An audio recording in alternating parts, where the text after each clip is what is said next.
Hello, beautiful people. I have a wonderful selection of Aesop's fables for you today. So sit back, relax, and if you enjoy this audiobook, please do like and subscribe to share these terrific tales with others. Story 1. The Dancing Monkeys.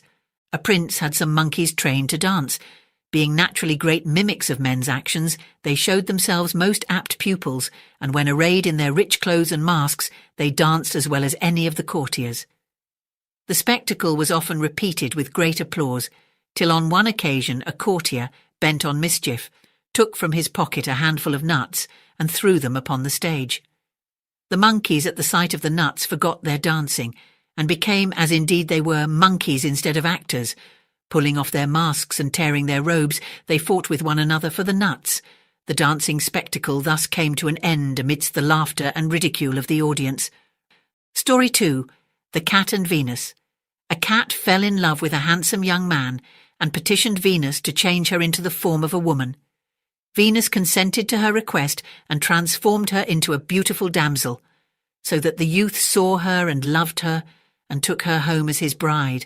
While the two were reclining in their chamber, Venus, wishing to discover if the cat in her change of shape had also altered her habits of life, placed down a mouse in the middle of the room. The cat, quite forgetting her present condition, started up from the couch and pursued the mouse, wishing to eat it. Venus was much disappointed, and now, knowing that you cannot change a being's nature, turned her back into her former shape. Story 3. The Bear and the Two Travellers. Two men were travelling together when a bear suddenly met them on their path. One of them climbed up quickly into a tree and concealed himself in the branches.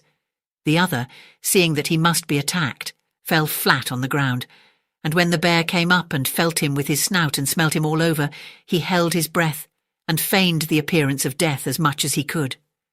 The bear soon left him, for it is said he will not touch a dead body.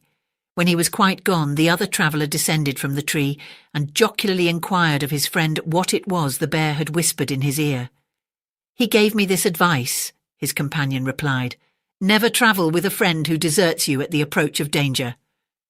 Story 4. The Ant and the Grasshopper.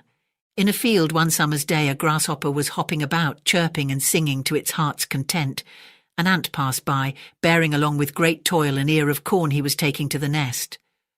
"Why not come and chat with me," said the grasshopper, "instead of toiling and moiling in that way?" "I am helping to lay up food for the winter," said the ant, "and recommend you to do the same." "Why bother about winter?" said the grasshopper. "We have got plenty of food at present." But the ant went on its way and continued its toil. When the winter came, the grasshopper had no food and found itself dying of hunger, while it saw the ants distributing everyday corn and grain from the stores they had collected in the summer. Then the grasshopper knew it is best to prepare for the days of necessity. Story 5. The Tortoise and the Hare. The hare was once boasting of his speed before the other animals. "I have never yet been beaten," said he, "when I put forth my full speed. I challenge anyone here to race with me." The tortoise said quietly, "I accept your challenge." "That is a good joke," said the hare. "I could dance round you all the way." "Keep your boasting till you've beaten me," answered the tortoise. "Shall we race?" So a course was fixed and a start was made. The hare darted almost out of sight at once, but soon stopped and, to show his contempt for the tortoise, lay down to have a nap.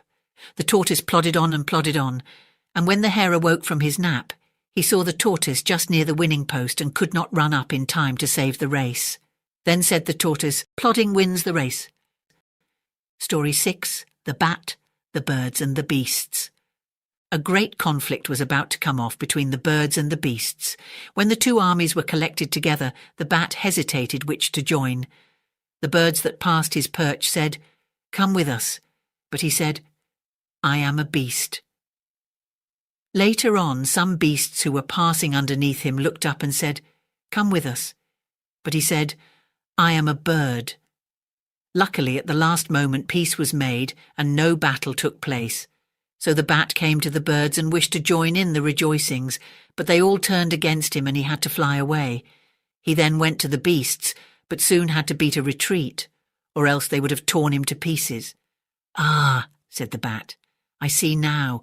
He that is neither one thing nor the other has no friends. Story 7. Hercules and the Wagoner.